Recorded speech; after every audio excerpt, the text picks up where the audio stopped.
Alhamdulillahi Rabbil Alameen. All thanks be due to Allah subhanahu wa ta'ala, and peace be on the Prophet Muhammad sallallahu alayhi wasallam. This video is an advisory speech, is directed to the Syrian Revolution in particular and to the Arab Spring revolutions in general. I migrated to the USA in 1986. But that is not important in a sense, but it is important in another sense, which gave me a good understanding how things work around here, and that is the reason I'm making this video.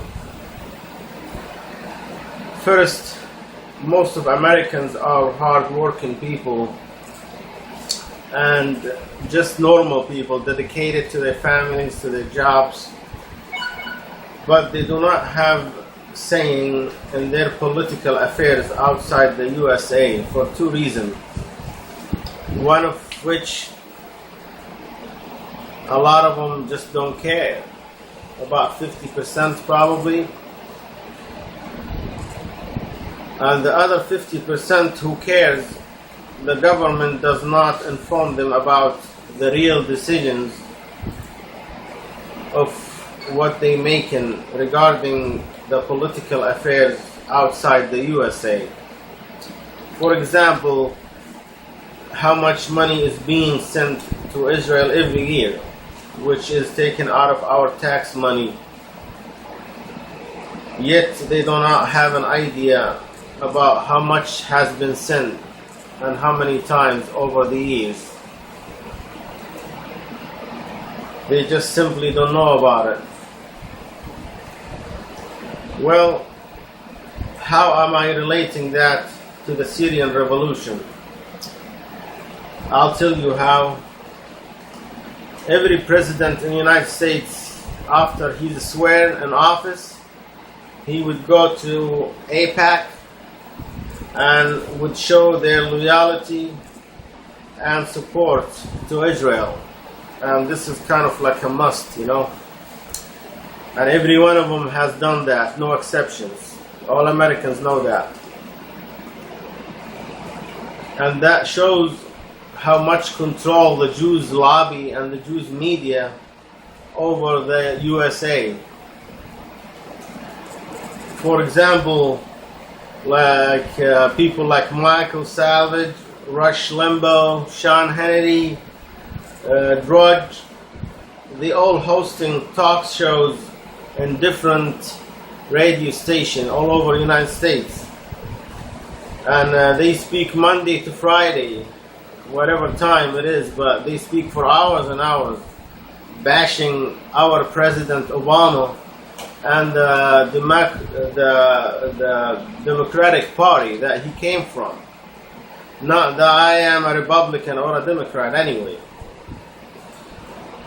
And not forgetting the time they spend bashing Islam and trying to misreputate Islam and represent Islam as a terrorist religion. They spend hours and hours and hours doing that.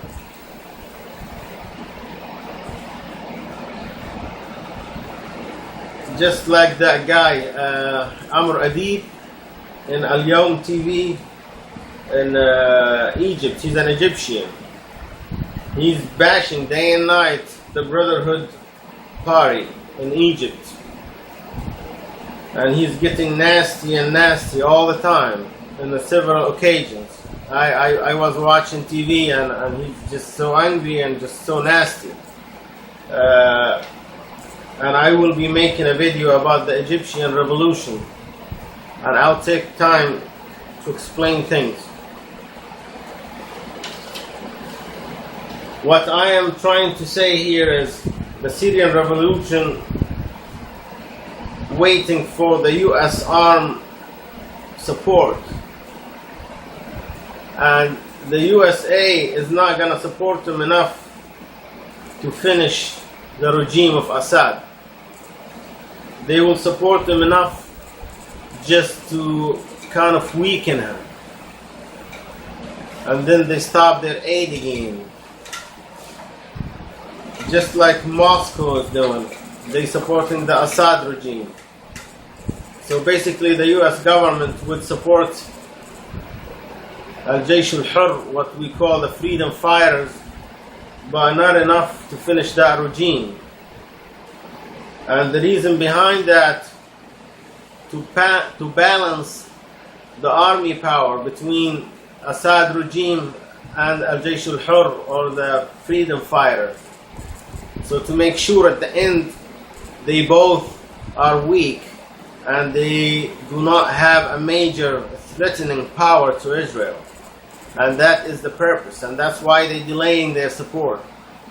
You know, they might be coming on the media and telling you we're not supporting because we are afraid these kind of weapons will go to al-Nusra hands, or such other reasons like, well, the oppositions is not in agreement. They do not agree. They're not clear on their roadmap or whatever. And basically, the main reason is to keep Israel as a superpower in the region. So to weaken up Syria, whether it is Al-Jaysh al-Hur or the Assad regime. So what I am saying here to Al-Jaysh al-Hur, or the opposition, or the revolution, the Syrian Revolution, the army support comes from the USA, that's great. But if it doesn't come, you need to find you a ways and solutions and procedures to take that victory to a higher level, to where you can take over that Assad regime. And what I am saying here is the pressure should be on Turkey and the Gulf states, especially Saudi Arabia. And I am asking you to engage Muslim support from all over the world, in the Islamic countries and other European countries, or United States or Canada.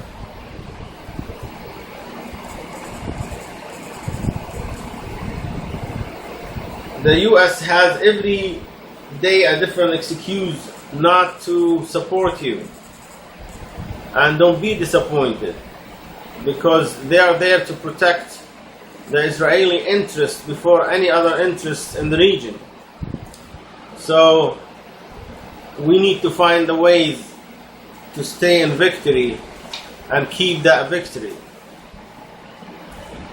I also calling to Mr. Idris, the chief army operation of Al-Jaysh al-Hur, fight as there is not a support from the United States. Stop waiting for that, except from Allah subhanahu wa ta'ala. If not, find the means and the procedures that will take you and your army to victory. Simply attack and do not defend. You're always defending. That's what I see in the news media all the time. You need to start attacking strategy rather than defend strategies. And I think it will be more effective. Do not wait until the enemy comes to you, basically. And that's all what I want to say. It's my opinion. I could be wrong. Thank you. Assalamu alaikum wa rahmatullahi wa barakatuh.